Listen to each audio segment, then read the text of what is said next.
when somebody starts talking about their experience as opposed to the issue in front of them, that means they're coming at this from an I agenda, and the only way to win is to get this to a we agenda. Business is messy and unpredictable. Sometimes lonely. So lonely. So lonely. And inspiration can often come from really weird places. We pick up where the bullet point blogs and the highlight reels leave off. We start with the stories. Welcome back to So Here's My Story. I'm Jody. I'm Elliot. And in just a minute, we're going to get to a story that Elliot told where we dig into some really fun things about confidence. And you know what else I noticed about today's story? What was that? How many times both of us had to find another word to avoid a swear word. I know. Yes. Right? This is an almost kind of explicit episode. Yeah, almost. But we had to keep, I know I had to keep going to get there. So, all right, well, let's get started. Okay. So here's my story. And it's actually a little bit of a rant. Ooh. Yes, it's a little bit of a rant. And I'm coming off of a conference call. I feel like we should have a sound effect like rant, rant, rant. Like, I don't think it should be that peppy. I think it should be angry. Rant. Yes, rant. So it's more of a rant. So here's my rant. Here's my rant. I'm coming off of a conference call this morning, and you know it's going to be a good day when you start a day with a conference call with 7 lawyers on the phone. But one of them... Is Dante involved? Yes. It's the 6th circle, 7th circle. So one of them was trying to obviously pursue press his client's point of view. But instead of justifying his position, what he started to do was what I could see it coming with the first 3 words, and I already started getting irritated before he finished his first sentence. He was doing the equivalent of reading his resume to me, which is the, I've been doing this for 40 years, and I can tell you that ... I've always done it this way. It's never been done that way. I've always been successful here. No one's ever, whatever it is. But subtext, we don't even need to talk about it because I already know. Correct. If you would just save us some time by agreeing to everything I say, because my experience makes me infallible, then we could get on with our lives. And it's literally, I can't think of anything more condescending and just not cool than that. No, it's just not. But I've noticed people saying that more and more. And for me... And are they saying it more and more, or is it just, are you hearing it more and more because it irritates you? I don't know. It might be one of those, you buy a car thing and then you see the same car on the road. But every time I see, it's funny because Kim and I are often on the call. She's sitting in my office. We have the call on speakerphone. And as soon as it starts, we just start laughing. Because to me, I've always said that can be translated through my filter as, I really don't have a great argument to justify this. So I'm going to fall back on, this is the way I know it has to be done. Right. And I'm going to read my resume. And it irritates me because I've seen, as I know you have, I've seen and can truly appreciate when somebody is actually very genuine, not puffing, not posturing, just very genuine, very confident, but the substance speaks for them. And this might be a little bit off track, but I think you'll see how the two Are we on a track yet? Yes, we're on a track. We're on a track. There's a rant. Track here? Yes. Okay. I hate when people read me the resumes over the phone to justify their arguments. And because to me, that's not genuine. That's just puffing, and that's just trying to dominate the other person false by confidence. bragging. And it's like add water, have credibility. It's like I don't want to actually have to earn your trust or your respect. I want you to just give it because I've been doing it for 30 years. When the fact of the matter is, you can do something for 30 years and not do it well. Right, like, you could do it horribly for 30 years. Does not mean credibility. Like when you say in a marriage, my wife and I have been happy for 20 years. You might have been married for 40. But anyway. But so I also think of that when it says, when you see a logo that says, quality building since 1969. And I keep thinking, well, they probably started the company in 1958, but the first 9 years were we started getting it right. We started getting it right in 1969. Exactly. All right, back to your tangent from this so-focused piece. This so-focused piece. But sometimes you run into people who are just so genuine in how they present that the credibility automatically follows. So the story that this reminds me of is when I was newly admitted to the bar, and I was at this talk given by the Maryland State Bar Association Young Lawyers Division. And there was a lawyer who was the litigation wunderkind. He was in his 40s. He was very well respected, very well accomplished. And he was talking to a group of my peers, people who had been out for 1 year or 2 years. And he said at one point in the talk, "Do you guys want to know how I won my first $1 million verdict?"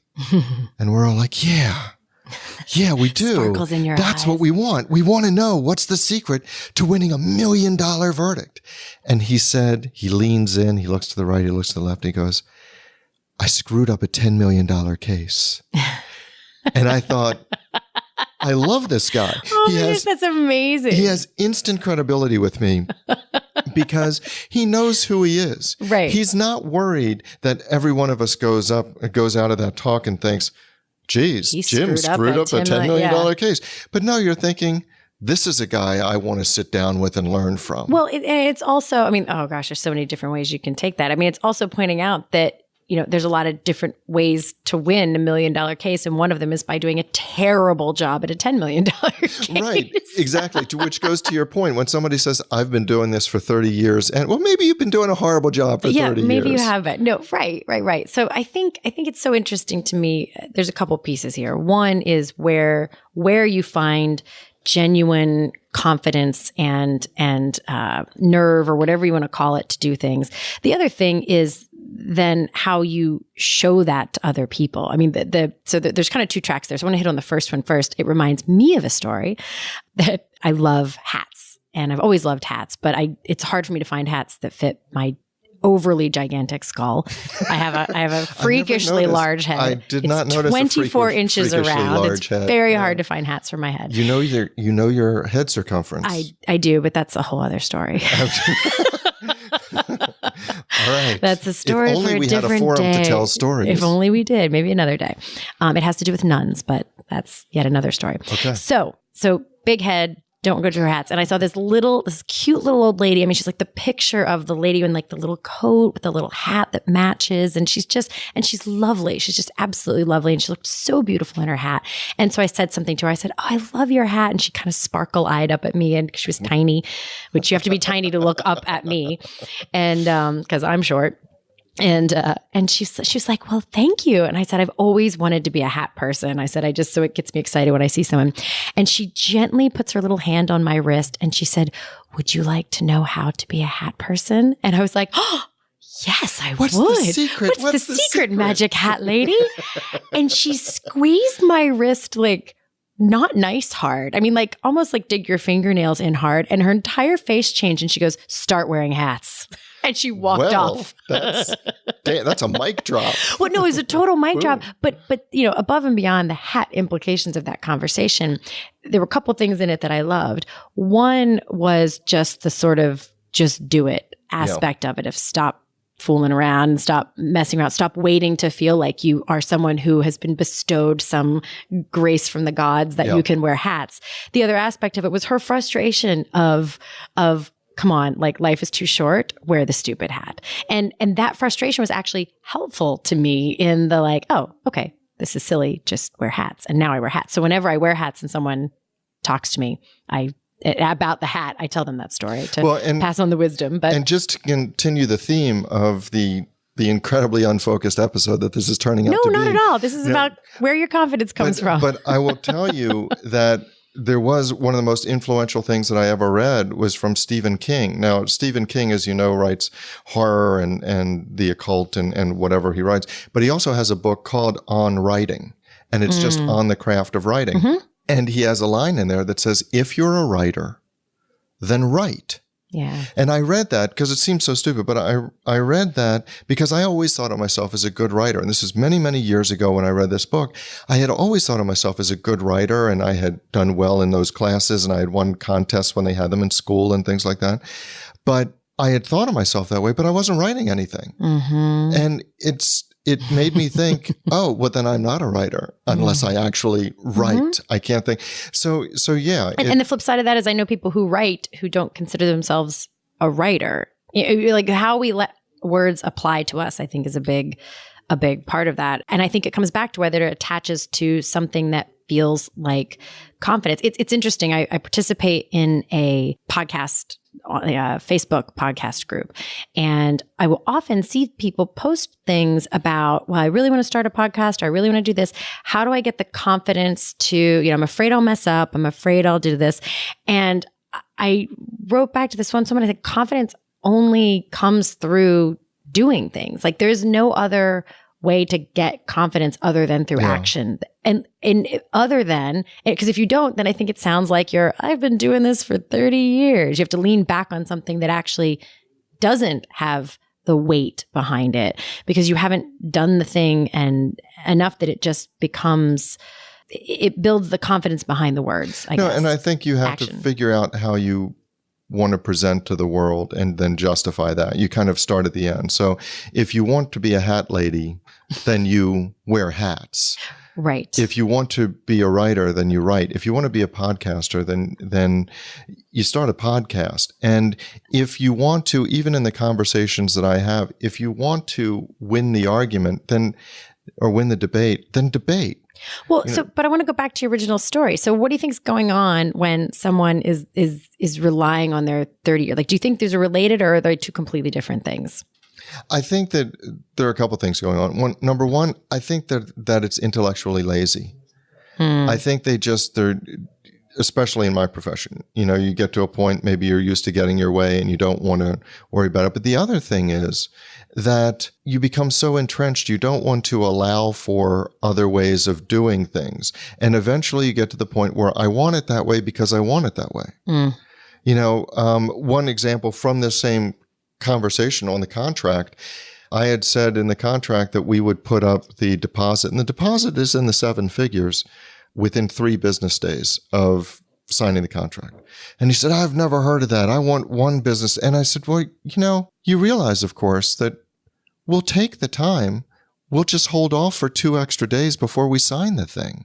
Well, right. What is it? It's just that he sees certain things and he always wants it this way. And he's been doing it for 30 years instead of taking a step back and figuring out how we're actually going to do it that makes sense. Right. I think part of it is respect for the other side. Part of it is just not being intellectually lazy. Yeah, the sort of resting on your laurels too. Like you've reached a certain level of confidence, and then it feels like you don't have to try anymore. Like, well, now that we're married, I don't have to, to dress up or shave my legs.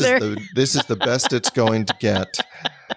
No, I think there's something to that where, because I do feel like as I've worked with leaders and entrepreneurs over the years, like sometimes there'll be something that like maybe they have some kind of shaky confidence, but then the confidence comes and then immediately I think as you cusp past like, oh, now I'm more confident, then you have to watch out for like arrogance where you can accidentally be a little too confident. And both my husband and I are firstborn children. And so we always laugh about this thing that we have assigned as a firstborn thing. I don't know that's officially a thing, but he and I will often both with inordinate, like with sounding like we know a great deal what we're talking about, attest to things that we know nothing. We're not lying, but it's just, you ask a question and I will say something that with great authority so it sounds like I really know what I'm talking about, but I don't. Like I'm kind of just putting together and he does the same thing. And so we joke about that because he'll say something and I'm like, you kind of just made that up, right? He's like, oh yeah, totally. And I'm like, yeah, but you said it in a way that made it sound like it was a fact. He goes, no. I was kind of guessing. I'm like, yeah, but you weren't using a guessing voice. It sounded very, very, very confident. And so I don't know. I think sometimes people think they're not confident because they compare themselves to other people who sound very confident. And I just think those are very, very, very different things. So are you saying that a person who's not confident, like in the podcast forum, should act as if? I definitely like act as if better than fake it till you make it. That drives me bonkers crazy. I act as if makes so much more sense to me. It just gets you past the sort of gobbledygook chasm of nonsense that you worry about things when the fact of the matter is if you just take action, then you figure it out. You figure out the next thing. And so I would say yes. Okay. The answer to that question is And yes. I would also tell you that it's not necessarily a firstborn trait because I'm a younger brother. And my sister will tell me constantly, I don't understand how you just answer questions. You just answer questions. Well, Right. So maybe it's not just a firstborn thing, but I do think there's one other aspect to the bolstering, or like the I've been doing this for 30 years. It's a different kind of laziness. It's the not just intellectual laziness, but like an interpersonal kind of laziness about being more concerned. It's not quite fair to say he's more concerned about being right. It's because it's far lazier than that. It's not like staking a position. It's just not wanting to sort of dig through the rubble for what the best answer is. It's just like, I want the fast food version of answers instead of actually cooking a meal. Well, see, I think it is more concerned with a win.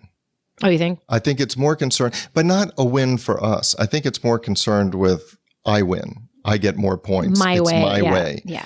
And just assuming that his way gets him the most. I think that's the really shortchanged part of it. Like there may actually be a more nuanced solution that gets his client more of a win. Right. There may be, but I know when I hear somebody do the equivalent of reading their resume over the phone, I've been doing this for 30 years. They want you to shut up. Well, they not only want me to shut up, but I know that I'm going to have to work just to get agreement that we can collaborate on a solution. Right. And before you even get to the details before you even get to the details. You have to negotiate to negotiate. Correct. Because with some people, they will accept as a given that a collaborative approach is the right way to go. And it's so much more pleasant. It's so much more productive. And I think it's so much more beneficial to all concerned. Oh, sure. To have that. But when you have the posturing right up front, whether it's from insecurity or laziness or a need to just win, you make it a fight just to get to a collaborative place. Yeah. Right. Before you're even talking about the issues, it's almost to me it feels like the getting the people to the table. I mean, I know they're not literally not at the table, but the figurative getting the collaborative mindset to the table before you're even getting stuck in actual details. Right. And I would imagine that it's not just in my world, which is a lot of negotiation, a lot of contracts, but even among management teams and facilitation, I would think that you have certain people that are there collaboratively and certain people that are there just to make sure that their department, their point of view, their turf, their fiefdom, whatever comes out on top. Well, that and one other piece that we aren't hitting on here, sometimes there's the person who just wants to be the person who they feel like is saying smart things in the conversation. I will often in facilitations have to wrangle the person who just wants to speak up, and then they will often use this voice. Well, I did this for, it's a reposition as they say it. And often it's funny. I've never thought of this until right now. They will often state something about their background as to why the next thing that should come out of their mouth should be taken with enormous gravity and weight because it comes from this. I've done this for blah, blah, blah, whatever. And then they'll try to make some point that is often super off topic or unrelated. And it's almost like they opened up their drawer of however many years they did what they did and they rooted around for something. They're like, ooh, this makes me look really smart and like I had a good question. And they want to wheel that around the room. And it's always interesting because I think the way I handle it in facilitations is very different than you might handle it in a personal conversation, because in that context, it's useful for people to feel heard. Otherwise, they just kind of get stuck on that point. Sure. So I have to make them feel heard and yet also make them feel not have permission to continue with that line of thinking that's not super helpful. But and just in hearing you think about this, I guess that gets to the root of what you said gets me to the root of what bugs me. It's because when somebody starts talking about their experience as opposed to the issue in front of them, that means they're coming at this from an I agenda. And the only way to win is to get this to a we agenda. But if you're drawing on, well, I can do this and I can win and this is me and you have to respect me and I'm the best, then the I agenda is so tiresome because it's another layer of bedrock to drill through. It's another layer. But here's the interesting thing. This is why I think you brought up authenticity, which at the time sounded, at that point in the conversation, it sounded like sort of a tangent, but it's not. And here's why. I think authenticity, the best way that I kind of litmus test for authenticity, I think the distinction for me is whether somebody is pulling from the moment or whether they're pulling from some other random source, because if they're pulling from something that is like coming up out of them right then and there, like that is authenticity, versus reaching out into the whatevers, to the ethers, and pulling out some other random emotion or fact or posture that you're putting on. And I think that, well, I've been, my experience, blah, blah, immediately takes them out of being authentically connected to the conversation that you're all there to have. They're starting from some other place. And I think that's why it feels, it's not, inauthentic's the wrong word in that context. It's not that it feels inauthentic, but I think that's why it kind of pinged that zone for you. It does. And I like to think that if I could have that honest, real conversation with them, nobody's around, they're not saying something that's going to be repeated, but we're just talking honestly. And I said, when you say this, I've been doing this for 30 years. What is the hope for reaction? Right. What is it that you expect the other side to do? Like, why is that important? Why is that an important detail? Right. Why is that important? Because you don't realistically expect the lawyers on the other side to go, oh, okay, never mind. Or I guess you don't need us here. I guess you don't need us here. Whatever you say. You just let us know what you think should happen. Because you don't realistically expect that. No. And you don't think that we don't respect who you are. There's never any indication that we don't. You're not hoping to compare notes on how many years everyone else has been to stack up in line of age. So I'm not sure what it is. I don't know what causes it. Well, I suspect, and I sound a bit like a broken record, because I think my typical suspicion is that it usually actually comes back to some kind of insecurity, either personal insecurity, like my word doesn't stand on its own, or insecurity about this particular fact. I do think it's funny that a lot of times insecurity looks like pompous arrogance. But I think the fact of the matter is, the thing I think it's hard to look past is that for some reason, that person feels like the statement they're about to make, or any statement they're going to make, needs to be pre-justified with credibility, like that it's not there all along. So. And you're right, that may very well be the cause. All I can tell you is the effect. So that's our story. But the discussion doesn't have to end here. No, it does not. In fact, we don't want it to. No, we don't. That is why we actually have our private Facebook group, which we started to make sure that we could get your comments, your rants, your thoughts, your stories. You can find links to that group, as well as show notes and links to subscribe via email, and how to find us just about anywhere you can possibly find podcasts at sohere'smystory.com. And you can also find us on Facebook and Twitter at SHMS Podcast. And since we know it takes a village. Yes, it does. We'd like to thank our village, our super talented, incredibly patient team. And occasionally snarky team. Yeah, but in the best of ways. In the best of ways. Snarky. Yes. Good mockery. So a huge shout out to the people who actually help us produce our show. First, our sound engineer, Tom Hansen. Thanks to Christy Schmier for our brilliant show notes and all the other fantastic writing she does for us. And to Taylor Mathauer for doing just a little bit of everything. Including wrangling us. Which is no small feat. No, it's not. This is Jody Hume. And I'm Elliot Wagenheim. And you've been listening to So Here's My Story.